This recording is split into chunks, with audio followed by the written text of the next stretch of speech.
Hi, I'm Bart Hanson. I'm the owner and operator of CrushLivePoker.com.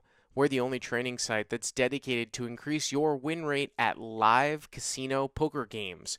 We do these call-in shows every week. If you like what you see, subscribe to the channel. Caller in the 609, you are up next.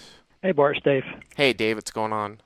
Not bad. If Zambrota's still listening, he's got to give me lessons on how to get hands in position. He's always on the button. I'm always in the blinds. Yeah, well, Okay, 5-10 hand. okay. This is main table, but I just moved to the main table, so this is my first orbit in. Mm-hmm. The villain was on the must move for maybe about a half an hour. He was the first one to move out. Okay. He's didn't not very active, but it's only been half an hour. Mm-hmm. He's middle-aged, foreign.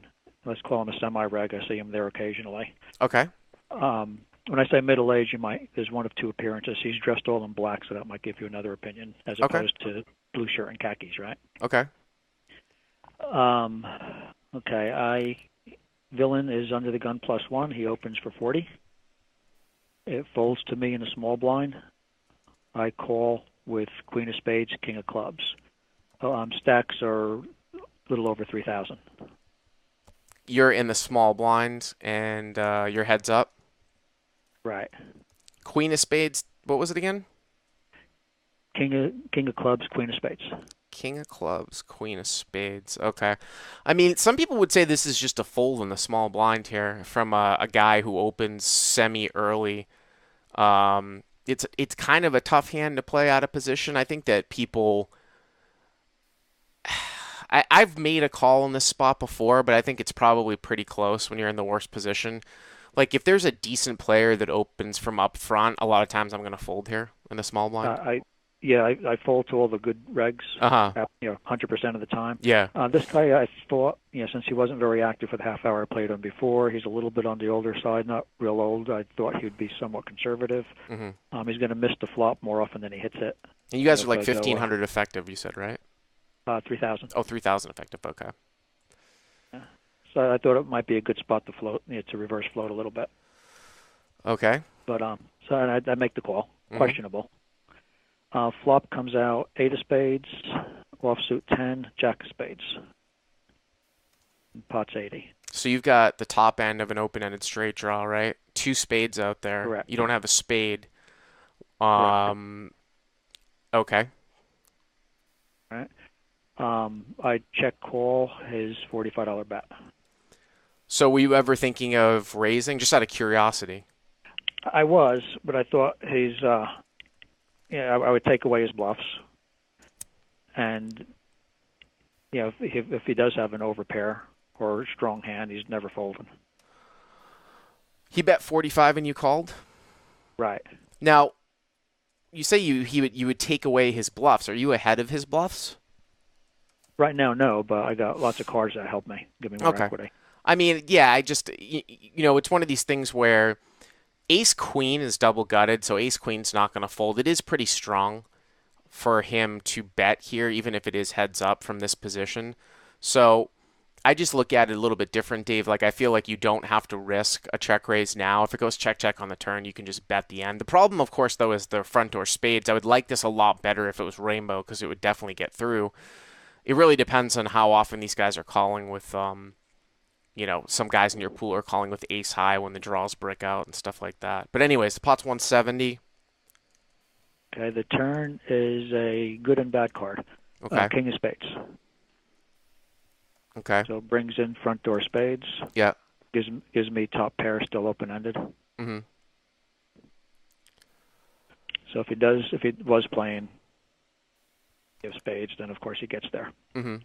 I decide to check call again on the turn. How much does he see bet? What you think about that? He bets 90. So he bets about half the size of the pot. You don't have a spade here, and you call again. I mean, just for sheer equity wise, I think you probably do call here. I mean, you're getting 3-1. Obviously, it hurts you a little bit that you don't have a spade, but I can't imagine how you can just fold to a half pot size bet now that you have top pair and you're open ended. So I don't really have a problem with that right now. Okay. So far, so good. and the river brings an offsuit 9. An offsuit 9. So the pot now is 350. You make a straight. So you check call on 10, like it's up here on the screen. You check call on Jack 10 8. You check call on a king of spade turn. There's 3 spades out there. Now the river's a 9, and it puts a one-liner to a straight out there, but you're losing to ace queen. You lose to ace queen. Right. Right. Which is a lot of his range pre-flop, the end of the gun +1, right, is ace king, ace queen. Yeah. Excuse me. You have the queen of spades in your hand, right? I keep saying that there was no. You did actually have a spade in your hand. Yes. Yeah. So you had a flush draw. So on the turn. I mean, ideally, I'd want the river to be the ace of spades. Right. But that didn't happen. Yeah. So what's your thinking here? A little bit confused. I decided to lead, and one of the reasons why I decided to lead, and tell me if this is off or not, is when I'm in a hand on the opposite side with the made hand and the flush comes in. Whenever someone check calls leads, they always have the flush. All right. Do you find that? Is that a typical line for check call lead is pretty strong, for sure. This is kind of a weird hand because the 9 coming is such a say he's got aces here, or pocket jacks, or pocket 10s, or something like that, right? Or pocket kings, even though there isn't that much of a chance that he's got pocket kings, or ace king, any hand that's not a straight or better. Okay, it's just one of these things where when the board rolls off in this manner on Jack 10 8 King 9, it's really, really tough for those hands to call, because it's what do you have? You check call the flop. I mean, I go back again. I mean, your opponent's not thinking on this level. You almost have to always have a hand here because of the fact that most people aren't going to turn a hand into a bluff. What I mean by that is that you're going to either arrive with 2 pair or you have at least a straight. So when you bet the river, you should always be strong. Now, with that being said, however, and this is where I think that people don't make the adjustment to live poker, while in theory, we probably shouldn't be betting here with this specific hand on the river because we have so few bluffs in our range, we should never really be called light here, okay? So, we talk about what Phil Galfond sometimes says. He says, when your perceived hand is strong, you should value bet less. And when your perceived hand is weak, you should value bet more, right? And that works with bluffs in the opposite direction. That's all true. However, it's live poker. The guy is most likely a losing player, and he still might call with a set here. Do you see what I'm saying? So I would still tend to bet. As crazy, people will come out and they'll be like, how can you bet here? It's, you're repping too strong. Yes, I acknowledge that, but you're playing against a caliber of player that's always going to check back everything else. You're not getting raised here, right? Unless he's got a flush. I mean, that's it. And because you've got the queen of spades in your hand, it's very difficult for him to have the nut flush. I mean, he could have ace 10 of spades. I don't know if he's opening ace x of spades all that much from up front. Let's say he's not opening ace x baby of spades from up front. Then there's really only one possible hand he can raise you with at the end. So you're not even ever getting raised on the river. Yeah, you might value own yourself, but I could see a $125 to $150 bet here. I was thinking ace of spades, queen x, where he doesn't have the flush, but he has the flush blocker. Yeah, but he's not going to raise though. Straight. Yeah, but if you check call, and then lead the river, he's just going to call with those hands. That's what I'm saying. You're not going to get raised here at the end. It's almost impossible because you block the queen of spades, right? I agree. Unless he's opening baby ace x spades baby, It could be. So what did you end up doing? Well, I bet, but I bet out on the small side. I bet 150. Okay. Yeah, I would say 125 to 150. Right. I thought that would force him to call his sets and right. Maybe even top 2 or something.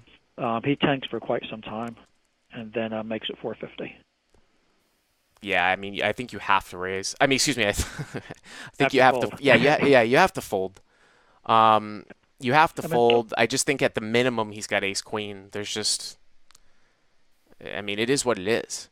I Yeah, mean, and again, you're protected by the board, and you're also protected by your action in the form of check call lead. Like you should have an incredibly strong hand here, which is kind of the paradox because it's almost our hand being king queen is almost we're almost over representing our hand by betting on the river because we should arrive at the end with such a strong hand given this run out. King queen might not even be a hand that's strong enough to bet, but we're betting because of what we just talked about, the caliber of live players.